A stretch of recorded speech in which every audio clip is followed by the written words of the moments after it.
MLCಗಳೇ ಹಾಗೂ ಕಾಂಗ್ರೆಸ್ ಪಕ್ಷದ ಮುಖಂಡರುಗಳೇ ಮತ್ತು ಇಲ್ಲಿ ಉಪಸ್ಥಿತಿರ್ತಕ್ಕಂಥ ಎಲ್ಲ ನಮ್ಮ ಕಾಂಗ್ರೆಸ್ ಪಕ್ಷದ ಕಾರ್ಯಕರ್ತ ಬಂಧುಗಳೇ, ಭಗಿನಿಯರೇ, ಮಾಧ್ಯಮದ ಮಿತ್ರರೇ, ಈಗಾಗಲೇ ರಾಹುಲ್ ಗಾಂಧೀಜಿ ಅವರು ಬಹಳ ಸ್ಪಷ್ಟವಾಗಿ ಯಾವ ರೀತಿಯಾಗಿ 2024ರಲ್ಲಿ ಮೋದಿ ಅವರು ವೋಟ್ ಕಳ್ಳತನ ಮಾಡಿ ಕದ್ದು ಈ ದೇಶದ ಪ್ರಧಾನಮಂತ್ರಿ ಆಗಿದ್ದಾರೆ. ಅದು ಯಾಕೆ ನಾವು ಇದು ಹೇಳ್ತಾ ಇದ್ದೇವೆ ಅಂದರೆ, ರಾಹುಲ್ ಗಾಂಧೀಜಿ ಅವರು ವಿಶೇಷವಾಗಿ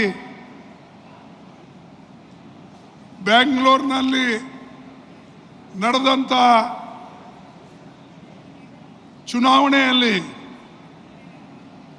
ನಮ್ಮ ಸೆಂಟ್ರಲ್ ಬೆಂಗಳೂರು ಚುನಾವಣೆಯಲ್ಲಿ ಒಂದು ಅಸೆಂಬ್ಲಿ ಕ್ಷೇತ್ರವನ್ನು ಆಯ್ಕೆ ಮಾಡಿ ಅವರು ಡೀಟೇಲ್ವಾಗಿ ಸುಮಾರು 6,60,000 ವೋಟರ್ಗಳು ಅಲ್ಲೇನಿದ್ರು ಅವ್ರದ್ದು ಪ್ರತಿಯೊಂದು ಕೂಡ ಅವರು ಅದರ ಫೋಟೋಗಳು, ಹೆಸರುಗಳು, ಯಾವ ಏರಿಯಾದಲ್ಲಿರ್ತಾರೋ, ಯಾರ ಮನೆಯಲ್ಲಿರ್ತಾರೋ ಅದು ಎಲ್ಲನೂ ಕೂಡ 6 ತಿಂಗಳ ಇದರ ಅಭ್ಯಾಸ ಮಾಡಿ ತದನಂತರ ಒಂದು ನಿರ್ಣಯಕ್ಕೆ ನಾವು ಬಂದಿದ್ದೇವೆ. ಹೋದ ಚುನಾವಣೆ ಇದು ಜನತೆ ಬಗ್ಗೆ ದ್ರೋಹ ಮಾಡತಕ್ಕಂಥ ಚುನಾವಣೆ ಮತ್ತು ನಾವು ದೇಶದಲ್ಲಿ ಸಂವಿಧಾನ ಉಳಿಸಬೇಕು ಮತ್ತು ವಯಸ್ಕರಿಗೆ ಸಿಕ್ಕಂಥ ವೋಟಿನ ಅಧಿಕಾರ ಉಳಿಸಬೇಕು, ಪ್ರಜಾಪ್ರಭುತ್ವ ಉಳಿಸಬೇಕು ಅಂತ ಹೇಳಿ ನಮ್ಮ ಪ್ರಯತ್ನ ಇದೆ. ಆದರೆ ಮೋದಿಜಿ ಅವ್ರ ಪ್ರಯತ್ನ ಏನಂದರೆ, ಜನ ವೋಟ್ ಕೊಡದೇ ಇದ್ರೂ ಆ ವೋಟ್ಗಳನ್ನು ಕದ್ದು ಎಲ್ಲಿ ಹೆಚ್ಚಿಗೆ ವೋಟ್ ಮಾಡಬೇಕು, ಯಾವ ಏರಿಯಾದಲ್ಲಿ ಕಡಿಮೆ ವೋಟ್ ಮಾಡಬೇಕು, ಇದು ಎಲ್ಲನೂ ಕೂಡ ಮೋದಿಜಿ ಅವರು ಮತ್ತು ಶಾ ಅವರು ಇವರೆಲ್ಲ ಪ್ಲ್ಯಾನ್ ಮಾಡಿ ಎಲೆಕ್ಷನ್ ಕಮಿಷನ್ಗೂ ಕೂಡ ಅವರು ಇವತ್ತಿನ ದಿವಸ ಒತ್ತಡವನ್ನು ತಂದು ಈ ಕೆಲಸ ಮಾಡ್ತಾ ಇದ್ದಾರೆ. ಅದಕ್ಕಾಗಿ ಈಗಿರ್ತಕ್ಕಂಥ ಸರ್ಕಾರ ಇದು ಕಳ್ಳತನದ ಸರ್ಕಾರ ಇದ್ದ ಕಾರಣ ಇದಕ್ಕೆ ನೈತಿಕ ಬಲ ಇಲ್ಲ. ಸರ್ಕಾರದಲ್ಲಿ ಇರೋಕ್ಕೆ ಯಾವುದೇ ಇದಕ್ಕೆ ಹಕ್ಕಿಲ್ಲ. ಆದರೂ ಕೂಡ ಮೋದಿಯವರು ಇವತ್ತು ಎಲ್ಲ ಕಡೆ ಹೇಳ್ತಾರೆ, ನಾನು ದೇಶದ ಅಭಿವೃದ್ಧಿಗಾಗಿ ಮತ್ತು ದೇಶದ ಕಲ್ಯಾಣಕ್ಕಾಗಿ ನಾವೆಲ್ಲ ಕೆಲಸ ಮಾಡ್ತಾ ಇದ್ದೇನೆ ಅನ್ನತಕ್ಕಂಥದ್ದು ಹೇಳ್ತಾ ಇದ್ದಾರೆ. ಇದು ಸುಳ್ಳು, ಅಪ್ಪಟ್ಟು ಸುಳ್ಳು. ಮತ್ತು ಈಗಾಗಲೇ ನಮ್ಮ ಪಾರ್ಟಿ ವತಿಯಿಂದ ಸಾಕಷ್ಟು ನಾವು ಎಲ್ಲ ರಾಜ್ಯಗಳಲ್ಲಿ ಇಂಥ ತಪ್ಪುಗಳನ್ನು ಹುಡುಕಿ ತೆಗಿತಾ ಇದ್ದೇವೆ. ಮಹಾರಾಷ್ಟ್ರದಲ್ಲಿಯೂ ಕೂಡ ಅದೇ ಮಾಡಿತ್ತು ಮತ್ತು ಉತ್ತರ ಪ್ರದೇಶದಲ್ಲಿ, ಬಿಹಾರದಲ್ಲಿ, ರಾಜಸ್ಥಾನದಲ್ಲಿ ಕೂಡ, ಮಧ್ಯಪ್ರದೇಶದಲ್ಲಿ ಕೂಡ ಎಲ್ಲ ಕಡೆ ಇವತ್ತು ಮತದಾನದ ಅಧಿಕಾರವನ್ನು ನಾವು ಕೊಟ್ಟಿದ್ದೇವೆ. ಅದರದ್ದು ಮಿಸ್ಯೂಸ್ ಮಾಡಿ, ಬೋಗಸ್ ವೋಟಿಂಗ್ ಮಾಡಿ ಇವತ್ತು ಮೋದಿಯವರು ಈ ದೇಶವನ್ನು ಆಳ್ತಾ ಇದ್ದಾರೆ.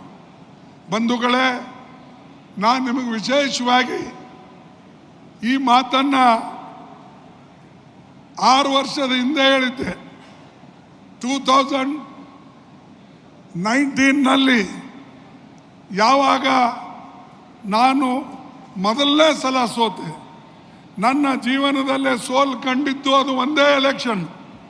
ನಾನು ಸುಮಾರು 12 ಎಲೆಕ್ಷನ್ ಗೆದ್ದಿದ್ದೇನೆ, ಆದರೆ ಒಂದೇ ಒಂದು ಎಲೆಕ್ಷನ್ನ ಸೋತಿದ್ದು 2019ನಲ್ಲಿ 2019ನಲ್ಲಿ ಇದೇ ರೀತಿಯಾಗಿ ಮಾಡಿದ್ರು. ಆವಾಗ ನಮಗೆ ಗೊತ್ತಾಗಲಿಲ್ಲ. ಯಾಕಂದ್ರೆ ಆವಾಗಲೂ ಕೂಡ ಪ್ರತಿಯೊಂದು ನನ್ನ ಬಲ್ಲಿ ಪ್ರತಿ ಅಸೆಂಬ್ಲಿ ಸೆಗ್ಮೆಂಟ್ನಲ್ಲಿ 20,000 ಈ ರೀತಿಯಾಗಿ ಸುಮಾರು 5 ಮತಕ್ಷೇತ್ರಗಳಲ್ಲಿ ಅವರು ಬೋಗಸ್ ವೋಟಿಂಗ್ ಮಾಡಿ ನಮಗೆ ಸೋಲಿಸ್ತಕ್ಕಂಥ ಪ್ರಯತ್ನ ಮಾಡಿ ಟಾರ್ಗೆಟ್ ಮಾಡಿ ಈಗ ಎಲ್ಲ ಕೆಲಸ ಮಾಡಿದ್ರು. ಆದರೆ ಈಗ ಬಯಲಿಗೆ ಬಂದಿದೆ. ಯಾಕಂದರೆ ಅತ್ಯಂತ ಸೂಕ್ಷ್ಮವಾಗಿ ರಾಹುಲ್ ಗಾಂಧಿಯವರು ಮತ್ತು ಕಾಂಗ್ರೆಸ್ ಪಕ್ಷದವರು ಇವತ್ತು ಅವರು ಮಾಡದಂಥ ಏನು ತಪ್ಪುಗಳೇನಿವೆ ಅದು ಹೊರಗಡೆ ತಂದಿದ್ದಾರೆ.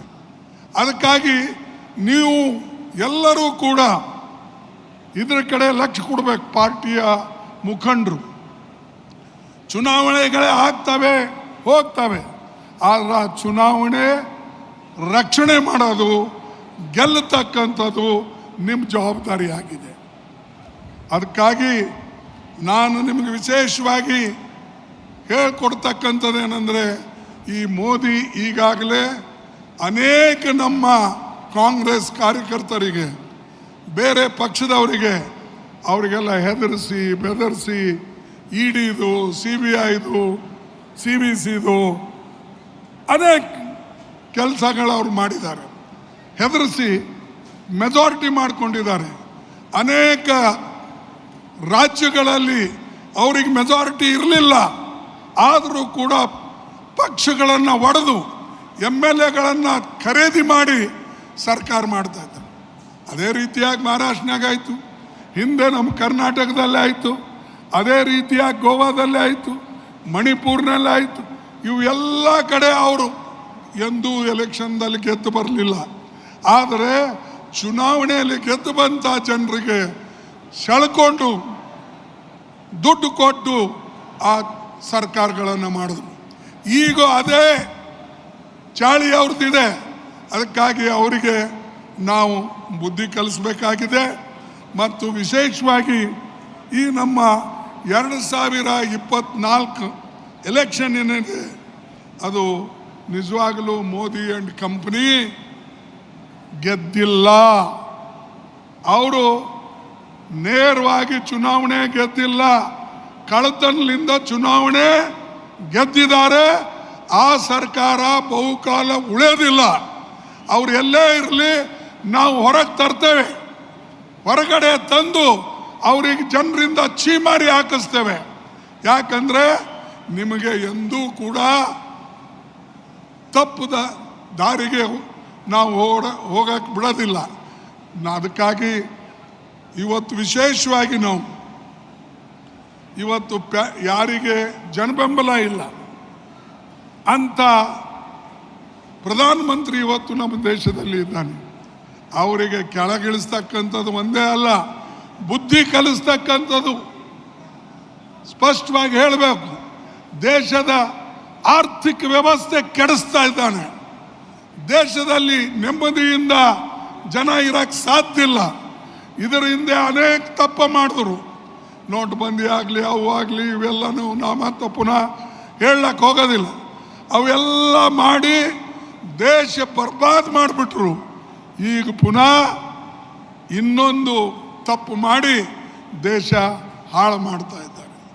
ಅದಕ್ಕಾಗಿ ನಾವೆಲ್ಲರೂ ಕೂಡ ಈ ಕದ್ದಂಥ ಚುನಾವಣೆ ಎಲ್ಲರೂ ಕಂಡುಹಿಡಿಬೇಕು. ಇವತ್ತು ಸೆಂಟ್ರಲ್ ಬೆಂಗಳೂರಿನಲ್ಲಿದೆ, ಬೇರೆ ಕಡೆನೂ ಇದೆ. ಎಲ್ಲೆಲ್ಲಿ ಹೀಗಾಗಿದೆ ನೀವು ಪ್ರತಿಯೊಬ್ಬರು ಸೂಕ್ಷ್ಮವಾಗಿ ಆ ಚುನಾವಣೆ ರಿಸಲ್ಟ್ಗಳನ್ನು ಅಭ್ಯಾಸ ಮಾಡಬೇಕು ಮತ್ತು ಹೊರಗಡೆ ತರಬೇಕು. ಅದಕ್ಕಾಗಿ ನಾವು ನಾಳೆ ಸೋಮವಾರ ದಿವಸ ಎಲ್ಲ MP ಗಳು ದೊಡ್ಡ ಪ್ರಮಾಣದಲ್ಲಿ ಸೆಂಟ್ರಲ್ ಎಲೆಕ್ಷನ್ ಕಮಿಷನ್ ಮುಂದೆ ಪ್ರೊಸೆಷನ್ನಲ್ಲಿ ಹೋಗಿ ಅವರಿಗೆ ನಾವು ಮೆಮೊರಂಡಮ್ ಕೊಡೋದು ಅಲ್ಲದೆ ಅವರಿಗೆ ಸ್ಪಷ್ಟವಾಗಿ ತಿಳಿಸ್ತೇವೆ, ನಿಮ್ಮ ಕಣ್ಣು ಮುಂದೆ ಈ ರೀತಿಯಾಗಿ ನಡೆದಿದೆ, ಇದಕ್ಕೆ ನೀವು ಬೆಂಬಲ ಕೊಡ್ತಾ ಇದ್ದೀರಿ, ಅದಕ್ಕಾಗಿ ನೀವು ಕೂಡ ಅಧಿಕಾರದಲ್ಲಿ ಇರ್ತಕ್ಕಂಥ ಯೋಗ್ಯರಲ್ಲ, ಅಂತಕ್ಕಂಥದ್ದನ್ನು ನಾವು ಹೇಳಬೇಕಾಗ್ತದೆ. ಅದು ಸೋಮವಾರ ದಿವಸ ನಾವು ದಿಲ್ಲಿಯಲ್ಲಿ ಆ ಕೆಲಸ ಮಾಡ್ತೇವೆ.